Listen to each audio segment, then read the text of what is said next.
Good morning, adventurers. My name is Ben, and welcome to a morning show where I sit around, drink some tea, and talk about D&D. First up for T&D today, we have our King Leo D&D mug from our friends over at King Leo D&D. The fantastic little mug here. I like it a lot. I actually use it often enough off the show that I forget to have it in cycle for the show sometimes. And inside of it, I am a big dumb idiot, and I forgot to bring in the tea that I'm having. But I am having the Palace Elixir. Pretty sure that's what it's called. It's the green tea one that I have from D&T. There we go. It's very, very good. Highly recommend it. It's a green tea base, green/white tea base, and it's delicious. But that is not what we're here to talk about today. What we are here to talk about is a very special book. Because it is the first Thursday of Season 4, which means that it is our first third-party Thursday of Season 4, which means that today we are going to be talking about a lovely, lovely third-party supplement. Today we have Crystalpunk, the campaign guide specifically, because as far as I'm aware, it is the only book that is out for this. But we're going to be talking about this here book. This is a really interesting book. Before you can ask, yes, it works entirely with 5e. I really do think it's a really cool book.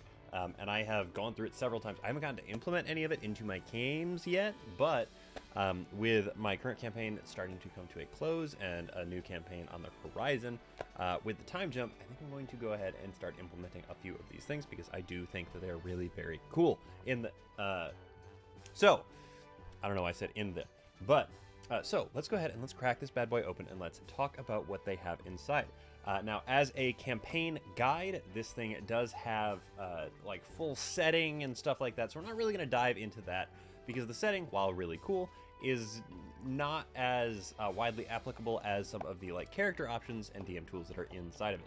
So that is really what we're going to be focusing on, which means that we're going to be focusing on what is really only about half of the book. I'll mention the other stuff, but it is really sort of a closer look at the options that you can go ahead and just pull and throw into your stuff if you are looking into some kind of like Magitech type world in general.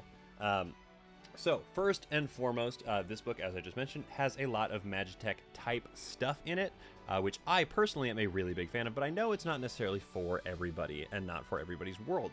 So use your own discretion on if you want to use this stuff or not. I think it's really cool. I think it's really worth throwing in there, but to each their own. I am not the one running your world, but that is up to you and your DM/players on what it is that you actually want to have in there. Running through real quick, just the table of contents here so we can get a starter look at what you are going to be finding in this book. We have, in no particular order, a full section on character creation. There are three big sections. Character creation is the first of them. Inside of it, we have different races. We have subclasses for all of the existing classes, minus Artificer, because that's still not part of the open game license for them. In addition to two original classes, which are both pretty cool, that we'll talk about a little bit here in a minute. Backgrounds, equipment, feats, and spells, all available to you in this. This book is about 240 pages. That takes up about 120 of them. So it's about half of the book that is really the character options, and that's really what we're going to be taking a look at today. But the other stuff that is in here is the Land of Ista, that is the continent map, secrets of the universe, history, Magitech, which again is a really important piece for DMs if you are looking to actually like put that into your world. Cults and religions, prismatic falls, and the Federation. So like essentially the city and setting that you're going to be in a little bit more. Shattered Empire, Scorching Frontier, Overgrowth. Again, all these are different settings that you're going to find yourself in. And then finally, the last 40 pages of the book are running Crystalpunk, specifically the rules that might be surrounding it if you are trying to use this book as your core guide to something, and this is the setting you want to be using. Vehicles, creating missions that might exist in this, and then mercenaries and monsters. Followed at the very end, of course, by the license and all of that. So what we're going to start with is we're going to start with the races. We're going to just sort of run through character creation section on this thing real quick, and we're going to start with the races because the races are the first of the sections here. It's important to note that they have several of their own original races. However, there are plenty of them that are recurring from our lovely 5e list here. So just running through them in alphabetical order real quick, we have Battleborn, new, Beastfolk, new, Curseborn, new, Dragonborn and Kobolds, Dwarves, Elves and Half-Elves, Eternals, new-ish.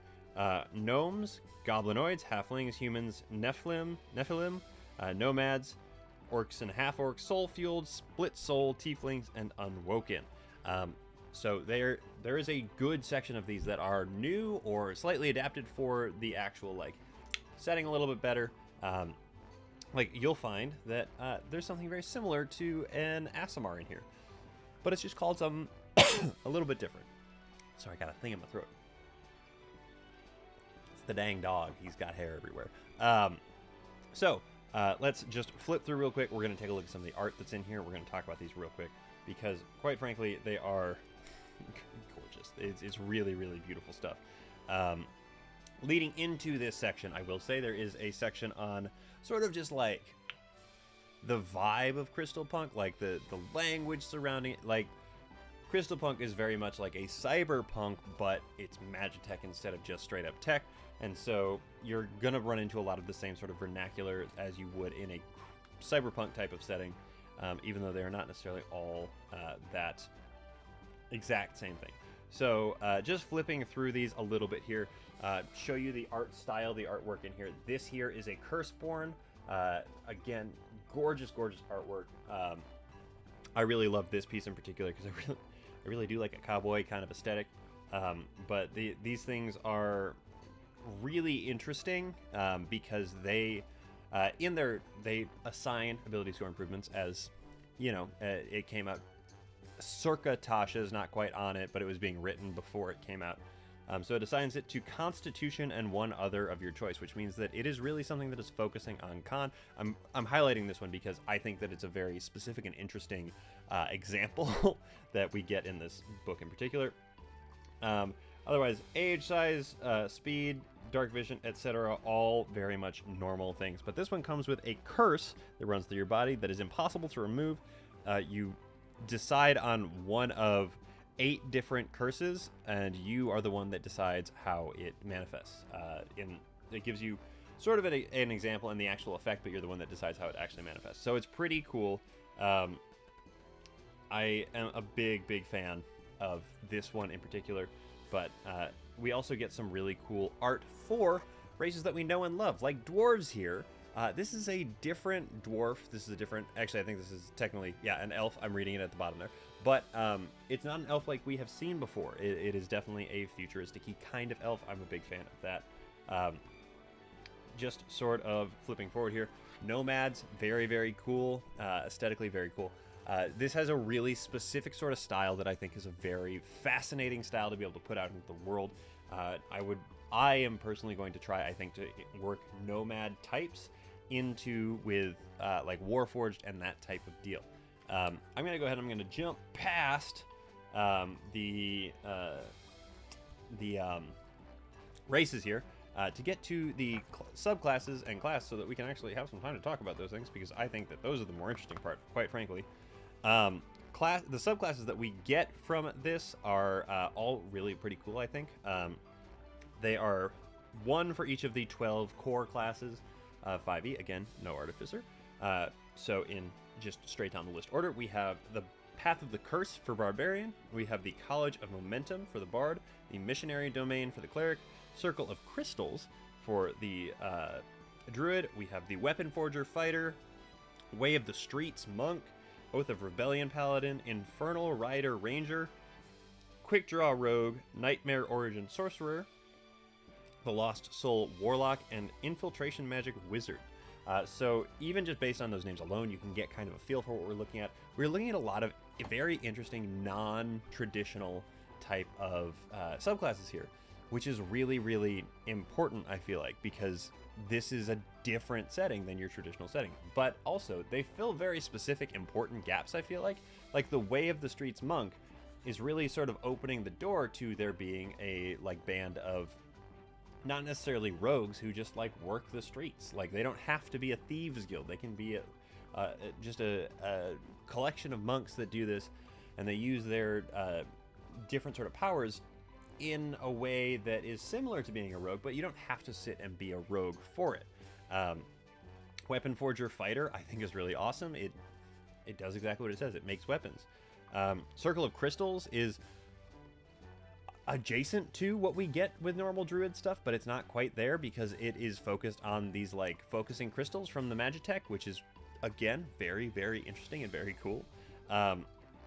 Infiltration magic wizard, you don't have a wizard that is like the sneaky kind of one.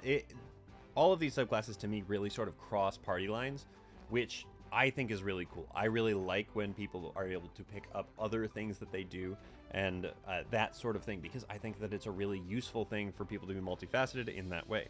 But we're going to go ahead and we're going to take a look at one of them. We're going to go ahead and we're going to look at the Infernal Rider Ranger, because you know me, I love Rangers. So we're going to go ahead and we're going to flippity-flop on over to the Infernal Rider Ranger.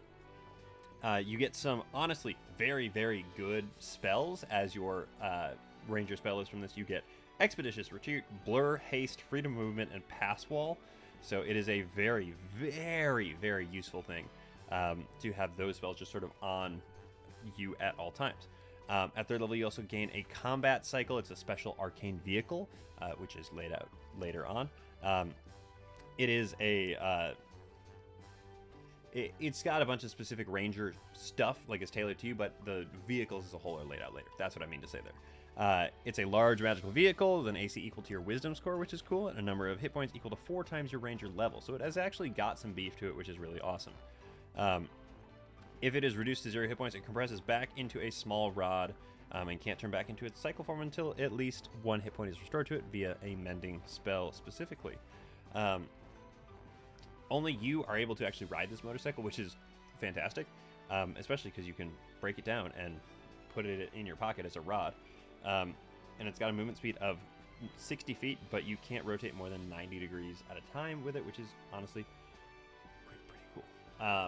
And you can like dive off it, and there are a couple of other maneuvers you can do that I'm not going to go into because of time. Momentum Strike at 3rd level. If you move at least 20 feet in a straight line and hit with a melee attack, it deals an extra D4 of damage, increases to a D6 at 11th level.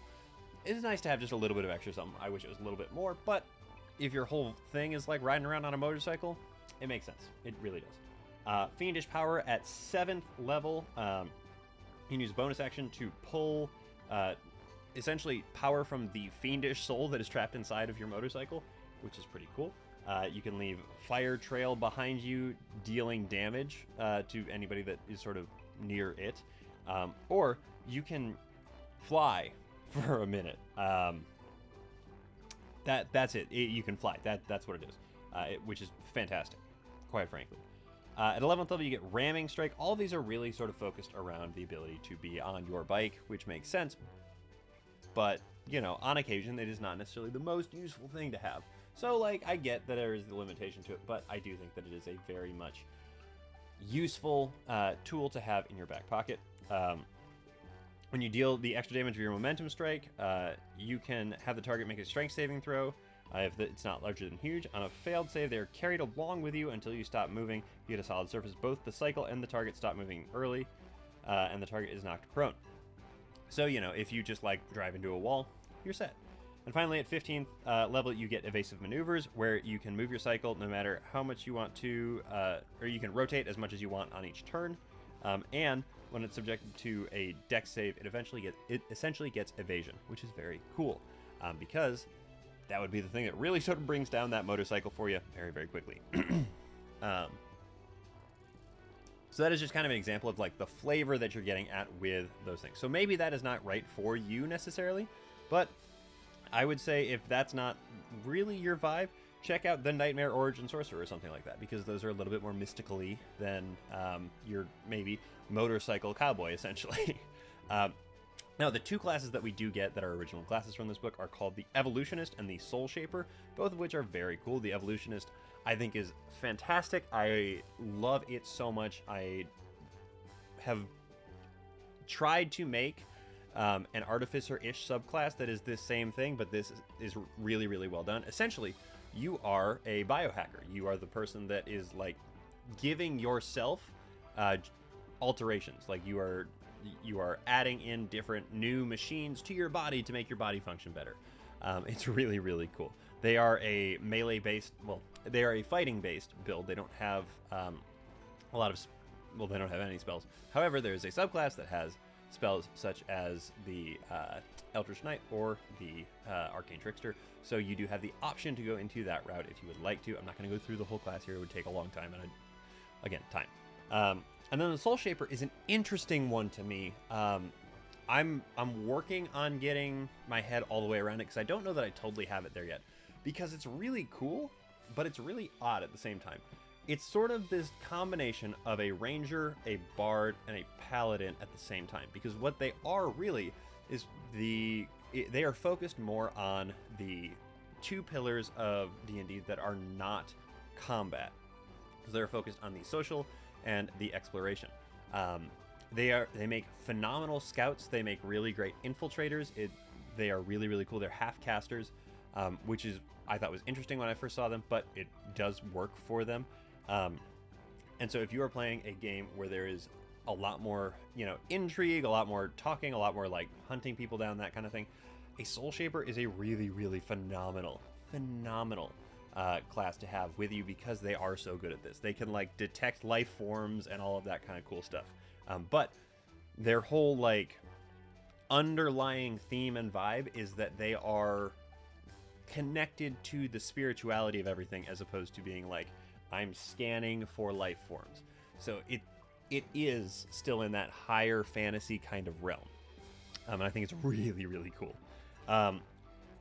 There's nothing super exciting about backgrounds because 5e doesn't have an interesting background system, quite frankly. 1D&D is looking like it is going to have a much more interesting background system, but we are not there yet. There are specialty weapons and gear and magic items in this, but there's only a few pages worth of it. But they are pretty cool. And then the feats and spells, they contribute quite a few spells. There's one page of feats, but they are very much setting specific in a lot of ways, or like tonally specific, so they might not be the best thing to port over to your game, but they work really well in this setting, or if you have a lot of like magical technology, that kind of thing, they work really, really well. And like I said, I'm only doing the character creation bit of it, so we are going to go ahead and we're going to stop there. But again, Crystalpunk, this is the campaign guide, because again, I don't know that they have anything else, but if they do put something else out, I'm definitely going to get it because I think this book is really awesome. I think it's really great. I'm way out of focus now. Let's get back into focus. But I think it's a really awesome book. I highly recommend getting it. If this is at all your like vibe, your feel for stuff, I think it's really, really phenomenal. It is by +3 Press. They did a fantastic job. And honestly, even just reading through the back end stuff, the DM stuff, it gave me a lot of ideas. And I think it's really, really cool. So definitely check them out. That is Crystalpunk. So, moving right along here, we are going to go into the shows that we have for this week. We have, in no particular order, Thursday, Critical Role. So excited for this episode. I can't wait. That's the whole thing I talked about on Tuesday. Authors and Dragons, NADPOD, and LGBT D&D. Check them out. Again, most of them are pretty big, so they probably won't notice if you let them know that I sent you, but please do it anyway, because, again, someday somebody's going to say something, and it's going to be very funny to me. But until then, I'm going to keep saying it to you guys. Sorry, I keep getting distracted because I feel like I'm not in focus, which is irritating me. But that's not really the point. So, that is everything I have to talk to you guys about today. So, thank you so very much for making me part of your morning routine. I really do appreciate it. Thank you so much in particular to my patrons. You guys are the ones that make this show possible. If you're interested in becoming a patron, check out the link in the episode description. But that is it. So, with all that said, guys, don't forget, drink tea, play D&D, and keep on rolling.